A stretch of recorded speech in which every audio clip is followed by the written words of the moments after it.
This is the 5th video now. The reason why I'm making these videos is to just get comfortable by being vulnerable and raw and just go. Who cares if it's not perfect? I'm getting kind of hot. Okay, anyways. Lately, I've been trying to break my patterns. Like, I normally have a slow morning, and I take my sweet-ass time doing things that are very important. They're self-love, self-care.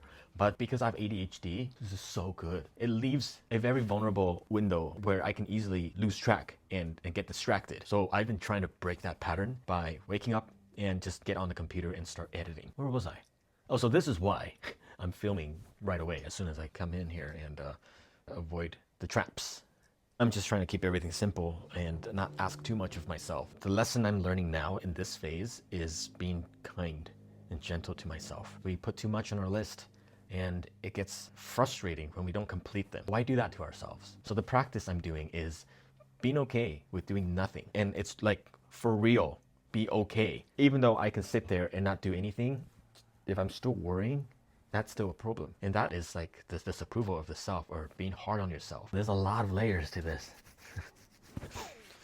A friend recently asked me, what is your elevator pitch?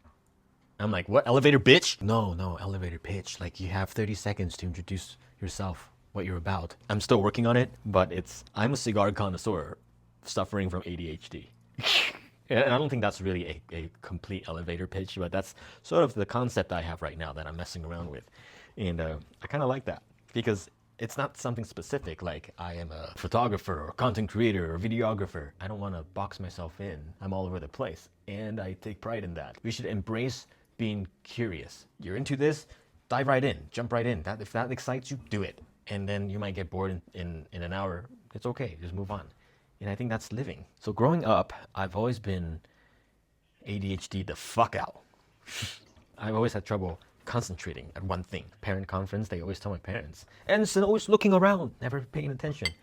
And my parents thought there was something wrong with me. And I am always like the last kid to turn in his homework or turn in my exam. I also had trouble reading and speaking and had trouble comprehending words. It's like, felt like I was dyslexic. Even though I'm a US citizen, I was sent to ESL or ELD at the time. And so the way I learned things was hands-on, visual.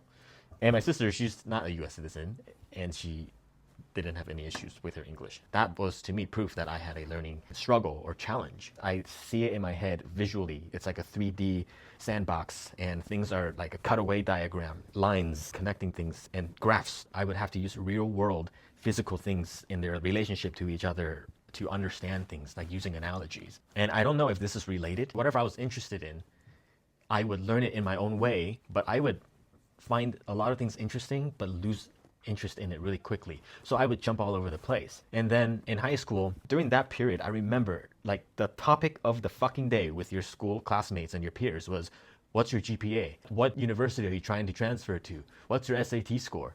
Like, fuck, man. And that was so depressing because it's so competitive. All of us just feel like we're not enough. We have to be the best. We have to be the top. And that made me lose it. And like, I remember in 11th grade, I was like, fuck it, I'm going to take a program where you just get a GED instead of the high school diploma from the school you're in.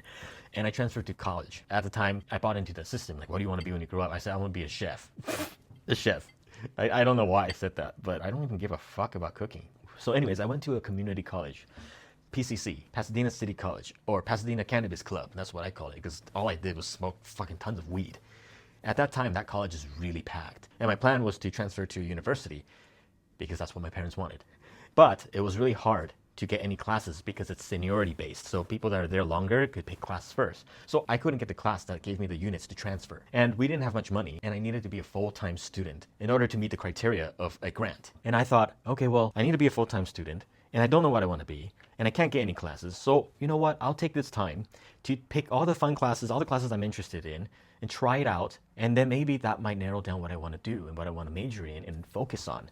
And so that's what I did. And so I just started picking random classes that I find interesting. All these classes didn't give me credits to transfer, but they gave me a lot of experience. It was so fun. And the analogy to me is like being asked, what dish are you going to stick with and cook for the rest of your life?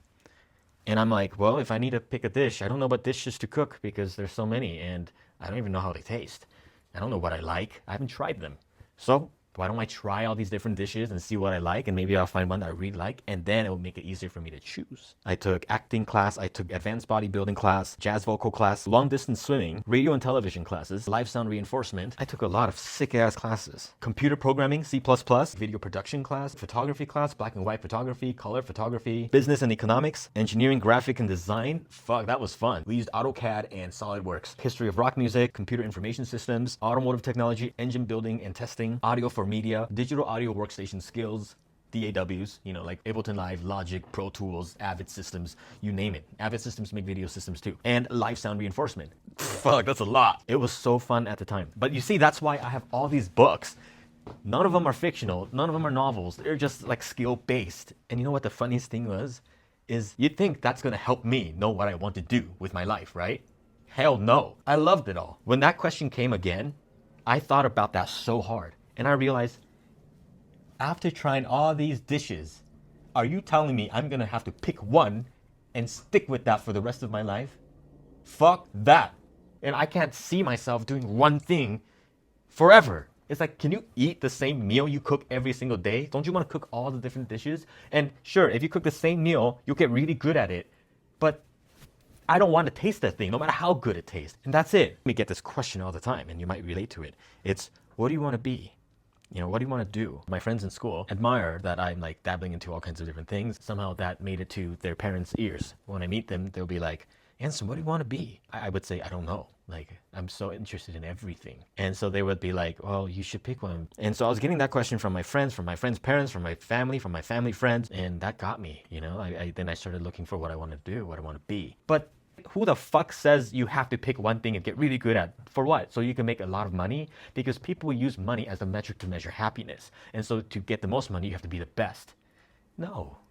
There's this saying you probably have heard of. It goes like this. Jack of all trades, master of none.